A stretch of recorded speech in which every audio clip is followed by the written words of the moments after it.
Hello বন্ধুরা, আমি শম্পা নিয়ে চলে এসেছি আবারও একটি নতুন ভিডিও নিয়ে। আজ আমি তোমাদেরকে পেপার কাটিং করে দেখাবো 32 সাইজ কটরি ব্লাউজ। তো তার জন্য দেখো, আমার ঝুল ছিল 13 ইঞ্চি, 1 ইঞ্চি এক্সট্রা নিলাম সেলাইয়ের জন্য, নিয়ে 14 ইঞ্চিতে আমি দাগ টেনে নিলাম।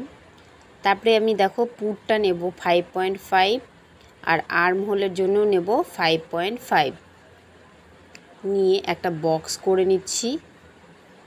নিয়ে এবার দেখো, আমাদের বডি ছিল 32, তাকে 4 দিয়ে ভাগ করলে হবে 8, এক্সট্রা নিলাম 2 ইঞ্চি।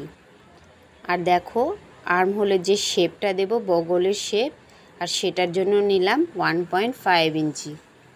নিয়ে এইরকম একটা শেপ দিয়ে নেব। আর 2 সুতার মতো আমরা নিচের দিকে ডাউন করে দেব, তাহলে শেপটা ভালো আসে সেলাইয়ের পরে। তো তারপরে দেখো কোমরের জন্য নেব আমরা 7, এক্সট্রা নিলাম 2, আর সেলাইয়ের জন্য নেব 1 ইঞ্চি। নিয়ে আমরা এইভাবে দাগ দিয়ে নেব।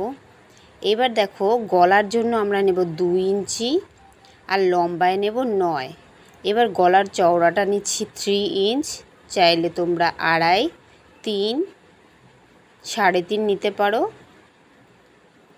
নিয়ে আমি একটা গোল শেপ দিয়ে নিচ্ছি, তোমরা যেমন পারো ডিজাইন দিয়ে দেবে। তো তারপরে দেখো আমি কাটিং করে নিচ্ছি, আর এই গলা কাটিংটা আমি পরে কেটে নেব। তো তারপরে দেখো আমি হাতটাকে কাটিং করে নিচ্ছি। আর এই হাতটা কাটিং করার জন্য আমরা যে বগলের শেপটা দিয়েছিলাম সেটাকে প্রথমে কোনাকুনি করে মেপে নেব। নিয়ে আমার 7.5 হয়েছিল, 1 ইঞ্চি বাড়িয়ে নেব 8.5 ইঞ্চি। ওপর থেকে 2.5 ইঞ্চিতে একটা দাগ দিয়ে নেব। আর আমি 2 ইঞ্চি এক্সট্রা নিয়েছিলাম, সেই এক্সট্রাটা নিয়ে এই রকমভাবে একটা শেপ দিয়ে নিব। নিয়ে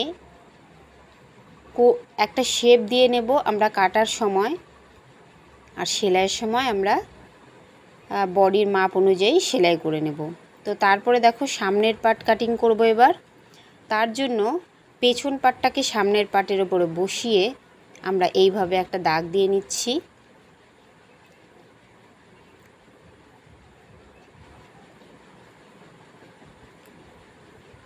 তো দেখো এবার সামনের পার্টে সবসময় আমরা 1/2 ইঞ্চি মতো এক্সট্রা এইভাবে একটা দাগ দিয়ে নেব। নিয়ে আমরা ঠিক এইভাবে শেপটা দেব, একটু ভেতর থেকে হবে, তাহলে সামনের পার্টে হাতা কোনো সময়ই তোমাদের কুঁচকে থাকবে না।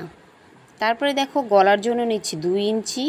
এবার সামনের পার্টে গলার জন্য নেব আমি 6 ইঞ্চ, চাইলে তোমরা একটু ডিপও নিতে পারো।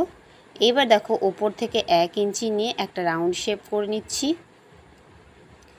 এবার সামনের পার্টে আমি আরও 1 ইঞ্চি এক্সট্রা লম্বাতে নিয়ে নিলাম, এটা অবশ্যই নিতে হবে তোমাদেরকে। তারপরে দেখো নিচের বেল পার্ট কাটার জন্য আমি 4 ইঞ্চি করে একদম এক্সট্রা 1 ইঞ্চি নিয়েছিলাম, সেখান থেকে মাপ করে নিলাম। নিয়ে আরও দেখো সামনের দিকে 1 ইঞ্চি নৌকো শেপের মতন আমরা করে দেব। তোমরা তো জানোই ব্লাউজে একটা শেপের মতো থাকে, দেখো বেল্ট শেপটা একটু বাঁকা টাইপের, তো সেটাই করে নিলাম।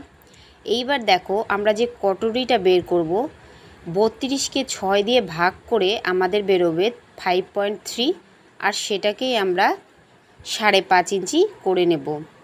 নিয়ে দেখো আর্মহোল থেকে 2.5 ইঞ্চি আর গলার ওপর থেকে 5 ইঞ্চি নিয়ে একটা কটরির শেপ দিয়ে নিলাম।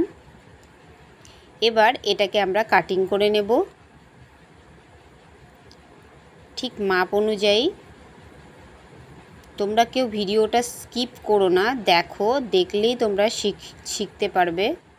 তো দেখো আমার কাটিংটা কমপ্লিট, 2টো পার্ট বেরোলো।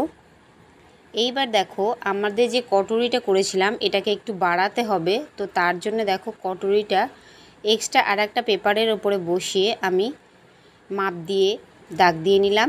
এইবার দেখো এখান থেকে 1 ইঞ্চি আর ওপর থেকে 1/2 ইঞ্চি একটা রাউন্ড শেপ দিয়ে নেব। আর সামনের দিকে দেখো ঠিক মেপে নেব 4 ইঞ্চি, 4 ইঞ্চি বরাবর করে আমি 1 ইঞ্চি আরও এক্সট্রা নিয়ে এইভাবে স্কেল দিয়ে সমানভাবে দাগ দিয়ে নেব। এইবার সামনে থেকে একদম পেছন অবধি আমরা হাফ করে নিব, নিয়ে মিডিল পয়েন্ট বের করে নেব। নিচের দিকে আরও 1 ইঞ্চি এক্সট্রা নেব, নিয়ে এইভাবে কোনা করে দাগ দিয়ে নেব। এবার দেখো মিডিল যে করেছিলাম সেখান থেকে 2.5 ইঞ্চি করে একটা দাগ দিয়ে নেব। তারপরে দেখো 1 ইঞ্চি করে দু সাইডে আমি টাক্স পয়েন্ট দেব। এটাকে আমরা সেলাই করব, করলেই দেখবে একটা কটরির শেপ চলে এসেছে, সুন্দরভাবে খাপটা তৈরি হয়ে যাবে। তো দেখো আমি কাটিং করে নিচ্ছি। এই পেপার কাটিংটাকে তোমরা ব্লাউজের ওপরে বসিয়ে সেলাই যখন করবে তখন দেখবে একটা খুব সুন্দর খাপ তৈরি হয়ে গেছে। তো দেখো আমার কাটিং কমপ্লিট। তো ভিডিওটা ভালো লাগলে অবশ্যই চ্যানেলটাকে সাবস্ক্রাইব করো আর একটা লাইক করে দিও।